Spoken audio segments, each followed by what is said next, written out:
Hi folks, and welcome back to the allotment. I am really happy today. It's coming up to Christmas, and I don't really do Christmas, you know, I'm not a big Christmas fan, but I am a fan of time off work.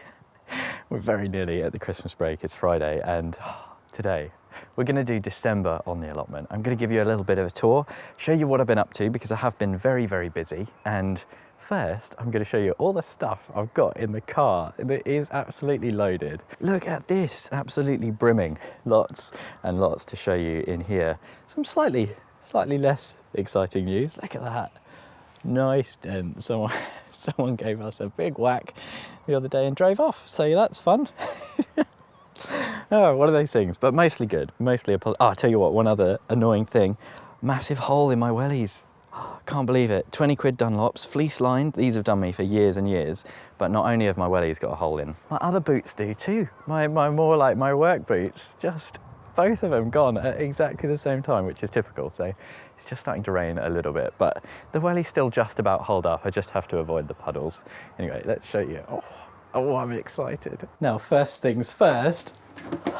I've finally done it. We've finally got a tea making option on the allotment. Unfortunately, this carry case for this little butane gas stove got absolutely obliterated in transit, arrived, smashed to pieces. Did think about sending it back, but just not worth it, is it? We've got gas, we've got tea bags, we've got mugs, and long life milk. And I tried to find a little camping kettle. I couldn't really find one, but this all came together in a package. And this is a little large, but look at that. Really cute little 2.5 litre kettle. Now, for countless years, like ever since I got the allotment, I've been saying how nice it would be to actually be able to make a fresh cup of tea on the allotment, and we finally got it. And I think my plan is basically to leave this up here, just so that it's always here. The option is always there. I looked at a lot of different options, like Kelly kettles and that kind of thing. This was about 15 quid. You're looking at just magnitudes more for Kelly kettles and that kind of thing, which are really nice. But if someone nicks this, I'm gonna hide it away in the shed, but if someone nicks this, oh well, not the end of the world, is it? Think about, like, if you bought about 7 cups of tea, like 2 quid a cup, that's probably quite a cheap cup of tea.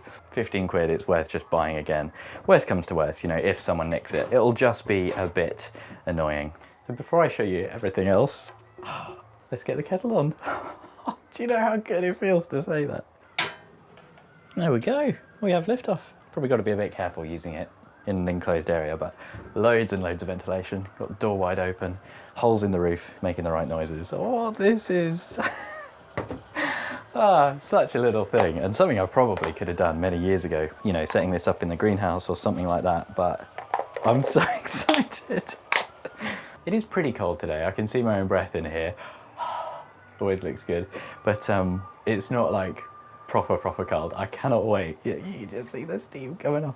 Cannot wait until it's like depths of winter and I do this. My heart is singing. I'm so happy about this. There it goes.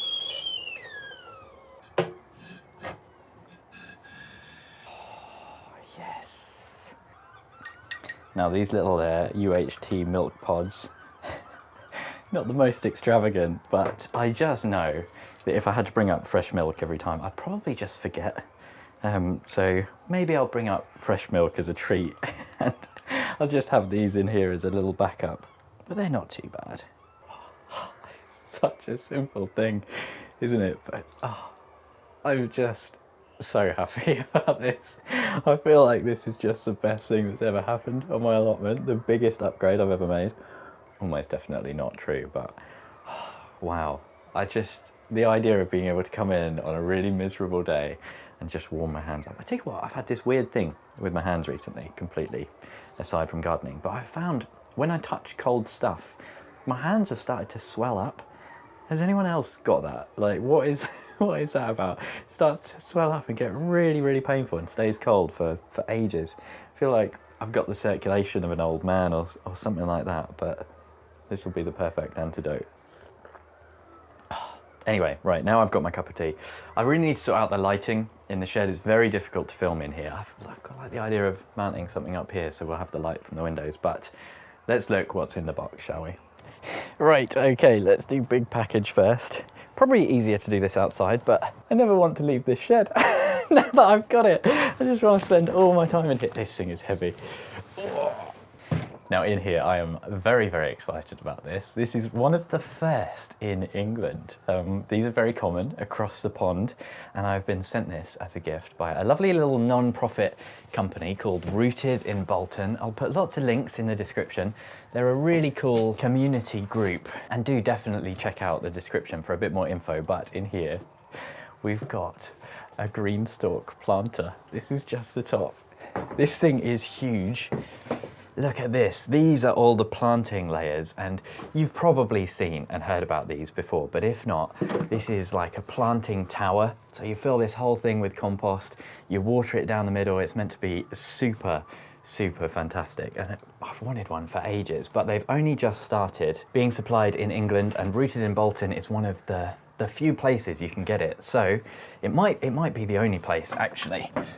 So like I say, check out the links in the description. This was sent to me completely free of charge, but they've just asked me to show it off and get the word out. And there's a little spinning base as well, because the thing about this is you want to, when you've got your tower in place, if it's fixed and you can't rotate it, then you're going to have a shaded side basically. So this was £40. I bought this with my own money. A little bit pricey, £40, but one of those things. You know what I'm like, I'm very tight. I'm very tight with money. And I very nearly didn't get that, and I was just like, I'll just shift it round, it will be fine.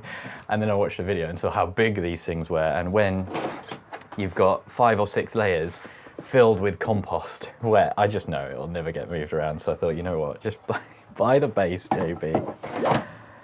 It's going to be a while until I get this set up, and I'm not sure 100% where I'm going to put it or what I'm going to grow in it, but I'm very, very excited. You'll see throughout the rest of the video today, the tour, the main mission at the moment on the allotment is just getting ready for next season, lots of tidying, and I'm very excited to show you. But before I show you, let's look in the other box. I feel it's like Christmas. It's like Christmas already for me. Oh, that's the stuff. That is the stuff. This next one's slightly easier to handle, and this, another gift. It is like Christmas for me, really. Another gift from a company we all know and love, Grown Local. Look at this. It's like an actual Christmas card. Hallmark. I think it is a Christmas card. From Ian. Thank you very much, Ian. From Grown Local, a fantastic supporter of the channel. I am so, so thankful to Grown Local for all his support over the years. Oh, we've got flowers. I'll show you what all these are in a little picture. Loads and loads of seeds, very exciting. But I forgot, there's a big package here. There's something else to show you. Got some fertilizer sandwiched in here. So here it is. This is the new and improved chili grow. So something else for me to test out this coming year. I tried out the chili grow and the quad grow and all sorts of self-watering systems this year, and I wasn't that impressed with the chili grow. I'll be completely honest. It was good, it was decent, but it felt a little lackluster compared to the quad grow, which feels like an incredibly well-built and kind of well-engineered product. And this year, it looks like they've just upped the quality of the chili grow, basically. All of these pots feel a bit more robust, and I'll be very interested to see how it goes. We've got a full, we got a full reservoir filling station now. Before it was just this tiny little hole, and it all just feels a little bit nicer. The pots too are a different shape, a square, probably slightly easier to work with, and it's still the same wicking matting mechanism. Or they sit much more snugly as well. One issue I did have with the chili grows, the pots just didn't sit very deep, and so as the chilies grew in the direction of the sun, the pots really wanted to kind of fall over, all the time they were falling over and it was a bit frustrating, but there we go. Thank you very much to Ian. Do check these out. There's a link in the description, I'm sure. Ian's always got sales on and he always messages me saying, oh, JB, I've got a 10% off, 20% off, but it's just for the next few days. And by the time I've finished editing my video, it's always out of date. So always keep an eye out. There's always a link in the description for Grown Local. One of my favorite things about Grown Local, obviously, is the seed prices. You know, I mentioned I'm a thrifty guy.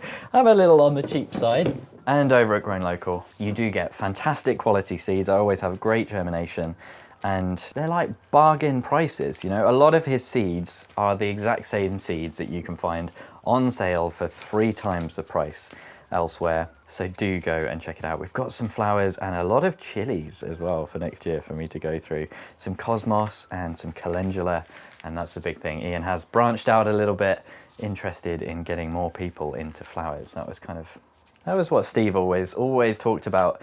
And you know, if you've got an allotment, you know what it's like. You do your veg first, and then if you're going to do any flowers at all, then it's normally a little bit of an afterthought. And I had a little bit extra space last year that I didn't really use very well, so always keen to get a few more flowers on the go. I just feel incredibly lucky, and it's all down to every one of the viewers. So thank you ever so much for watching.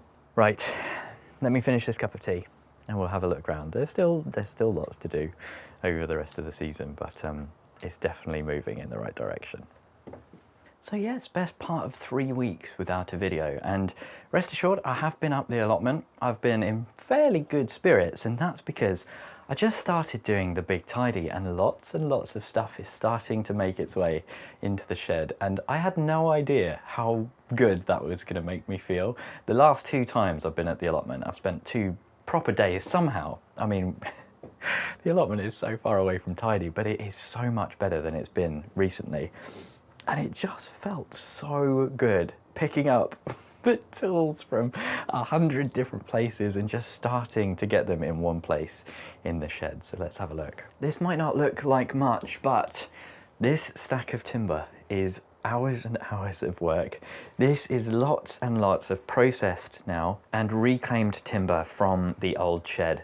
I've pulled out all the hundreds of nails and screws and sorted them roughly into different shapes. We've got some old reclaimed stuff here from my house. This is like an old skirting board that we got rid of. And there's an old decking board there from the garden. A lot of small stuff I don't bother with, you know, but this stuff, look, is pretty decent. There's some pretty chunky wood there, which will be really handy. I obviously don't want this timber store permanently in my shed, but it's nice to keep it in here just for a bit. It's drying out and I've got plans to use a lot of this relatively soon. There's some nice CLS there that I bought when I was putting the shed together just in case, and I'm just really pleased. You'll see this was all in the polytunnel, so the polytunnel is looking much tidier. We've got these little cheap Wilko shelves, just very temporary, but I've started putting stuff on here and it, like I say, it just immediately made the biggest difference. I've got lots of stuff in bags at the bottom there that needs a proper sort through. A lot of like hose bits and plumbing-y stuff, guttering, that kind of thing. This is just going to be the tool shelf. That is a little sweet potato. These are from the greenhouse and I've got a little video clip of me digging these up. I'll show you now. Yeah, not great, but hey ho, this I was just using as a tripod. Seed stuff won't go in the shed, that will all go in the greenhouse, but just temporary while I'm tidying up. And this like little table has just started to make the biggest difference. Just loads of random stuff on here at the moment, but there's some exciting stuff underneath. In here is shed paint. I bought the paint for the shed. I saw a very specific colour that I thought would work perfect. It's a fairly light green. I think it's really going to help to blend in the shed, because to be honest, one of the issues with the shed, because it's so large and because it sits quite high, it does stick out a little bit. So I'm hoping, you know, I can see it from the main gate. It looks like a bloody great thing. So I'm hoping once this is painted and a nice green will sort of help it blend in. It's not going to be like an aggressive dark brown or anything like that. Went for a Ron Seal Fence Life Plus, if you're interested in the exact brand. Hopefully it will go on pretty nice. Some mixed reviews, but I'm hoping it will do the job. It's meant to be good for this kind of slightly smoother, because this timber is so nice, it's not like rough, and it means it can be a little less absorbent of paint, so it might be a little bit more work, but we'll see. And the other thing down here is loads of black plastic matting. Now this is not just any black plastic matting. This is black plastic matting that I have, in theory, cut perfectly to size to match my beds. And that is a bit of an ordeal because one of my probably biggest regrets when I set up the allotment, all of these beds are non-standard. So they're all slightly different sizes. These two are the same size, but they're different from those three. And there's a big irregular shaped bed over there. There's a little bit of bed around the corner from the greenhouses, and the same is true of that plot. Just one of those things with how it worked out. And last episode you saw me loading lots of nice mushroom compost on here, and I've got to dig that in still. But I'm thinking, especially if I'm digging it in and disturbing lots of weeds, covering it over winter, at least for a few months, is going to be really, really nice. So getting black matting is something I've kind of ummed and ahed about for the longest time. I do use it a fair bit on the plot over winter, and all the stuff I've got is really ragged. Like, it's all kind of recycled, it's all fraying and falling apart. It's horrible to use. It's all just left over, you know, I inherited most of it. You know, like I say, I'm a bit tight. I've always been reticent to spend it. But I did it. I finally thought, you know what, just get enough, JB, to do your whole allotment. If you ever need it, it will come in handy. Cut it all to size at home on a nice day, and then bring it up later, and that's exactly what I've done. It might be really good as well for, you know, if something bad happens, or if I can't make it to the plot for a few months or something like that, it'll be nice and easy to just cover it over. Something it's good to sort of have in the bank, you know, in your back pocket, just in case. So I'm not 100% sure if I'm going to cover everything this winter or what, but I'm glad I've got it. And also, especially for this, I actually bought a soldering iron, and I've cut all of this to size with a soldering iron because it is that really tough woven plastic, and it's a bit of a double-edged sword, this woven stuff, because when it starts to go, it starts to fray, and it's just a nightmare. You get these strands of plastic just blowing everywhere, and you'll be digging them up for years, and it's really horrible. It just kind of pollutes everything, you know. So hopefully the soldering, getting it nice and melted, has kind of fused all of that together, and it should stay pretty strong and robust. If we need to sort of burn it in future to give it a little bit of a touch up, then so be it. And we do have one other bit of shed progress. I have put on this little latch. So I thought this was going to be a bit more controversial than it was, to be honest, but my advice when I built this shed was, if you've got a plot like mine where there's a fair number of break-ins, just don't lock your shed, basically. And the problem with this shed is the only way to keep the door shut was to lock it. It's got a really nice, it's like a good high security shed, which is great for people's gardens and that kind of thing, but not so much the allotment. So I've just put on this little latch, put a different one on first. It didn't fit, didn't hold it shut, so I had to get this one. And that's how I leave it now, just open. So, like I say, I was expecting it to be a bit more controversial, but pretty much everyone in the comments was like, yeah, bang on, JB, that's exactly what I do and what I'd recommend. It would be nice to get something to latch it open. I just use this pot of old wood at the moment, but it does the job. Those old skirting boards and a lot of that reclaimed wood is what I'm going to use to just clad the bottom here, cover up these cut ends. The sides, I think, will probably be fine. I'm probably just going to leave those. They're not going to suck up water like the end of a cut timber would. And that should be really nice. Around this side as well, I have started the rodent armour. I'm very conscious of trying to, it's not so much the rodents that I care about, to be honest. Little rodents under here is not going to be the end of the world. It's going to be the big foxes and badgers. So I will be kind of armouring and defending around the bottom of the shed, and I need to clad the bottom there and get some mesh down and that kind of thing too. But just a nice little thing to have. Looks a little rough and ready, but I found these and they all went like 4 exactly. I was like, yes, fits perfect. So let's have a little look around the rest of the plot, shall we? Let me put a jacket on, I'm freezing. We have had 2 storms recently, of course, and I'm happy to say that generally speaking, the plot wasn't too bad. But these purple sprouting broccoli did get quite mullered. You can see all the vegetation on there. Since we had the storm, I mean, the storm did away with both these nets. They were really all over the place. The Brussels sprouts plant.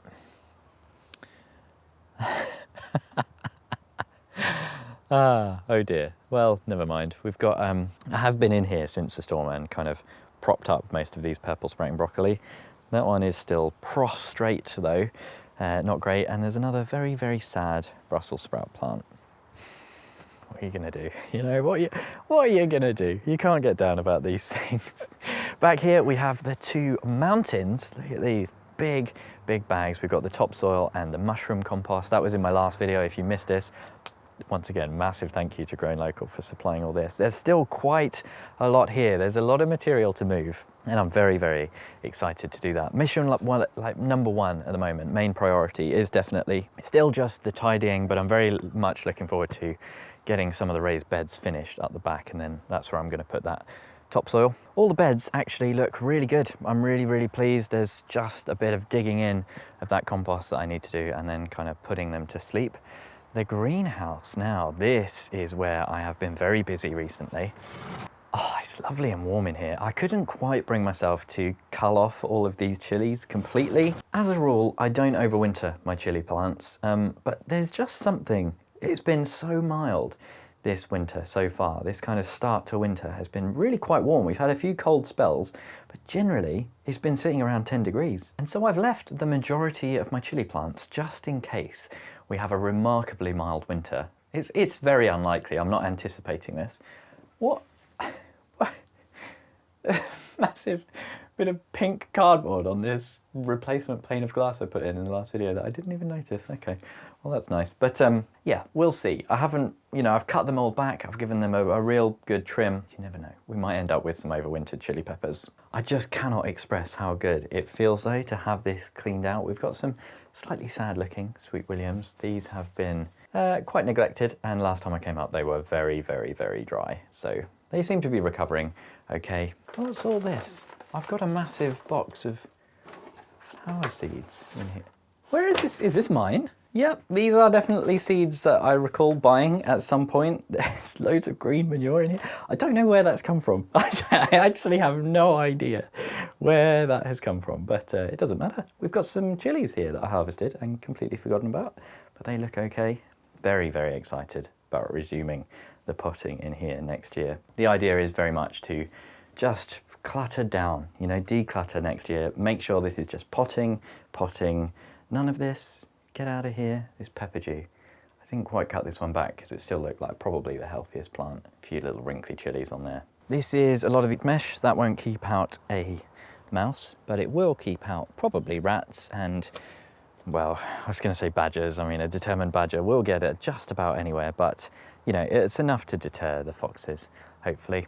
This greenhouse, not so finished, but this is what I was last working on. I've made a really good dent in here, taken down all the plant support structures, and I've broken ground in here. You can see I'm digging because there was just this big layer on top of nice kind of composty mulch and that kind of thing, but underneath, sure enough, it's just really compacted clay. Which doesn't surprise me because when I put this greenhouse in, I did dig over the whole lot quite thoroughly. So progress in here. This chili plant, the Thunder Mountain Longhorn, still, once again, same thing, is looking pretty healthy. So I thought, you know what, I'll just leave you. I'll see what happens. This lot is probably next on the to-do list. This is what I mean about there just being stuff everywhere. There's like mixtures of tools, planting stuff in here, plant pots that all need to get sorted out, module trays, they all need to go in there in my super nice, look at this. Oh, I'm just used to this now, but these shelves are a thing of beauty, and I just love having all my container-wise stuff in here stacked all neatly, and my big chili plant pots. I love it, it's so good. And then I've got my little fertilizer and soil amendment shelf. So it's getting there, it is starting to get there. I am completely desperate to get to the point where one day on this allotment, I know exactly where everything is. Everything will have a home and a place it should be. It might not be there, but a place it should be, because 99% of the things around, where I've not had the shed, it's just been like, the shed is like the foundation stone, of having everything organized, and without that, it's just been chaos. So I don't understand why it's quite so exciting, but it does just seem to be one of the key motivators for me at the moment. Part 2 of the storm damage, I mean, we had a lot, there's a milk bottle that's caught on that tree. A lot of blowaway stuff, like a lot of blowaway stuff. So there's some of the weed matting here got blown away. Basically everything ended up like 2 plots over. All of my water butts and compost bins and that kind of thing. Speaking of compost bins, hot bin definitely needs emptying soon. 15 degrees. Been putting some more chili pepper plant stuff in here. Loads more cardboard. That is warm. There is some serious heat in there, so it's still nice and active, which is good. Nearly time to prune the apple trees. I gave these well, I didn't actually. A neighbour was going around with a little, like a fruit tree wash, like a sort of, I don't really know what it was, to be honest, but some kind of product meant to be really good at like keeping off the creepy crawlies.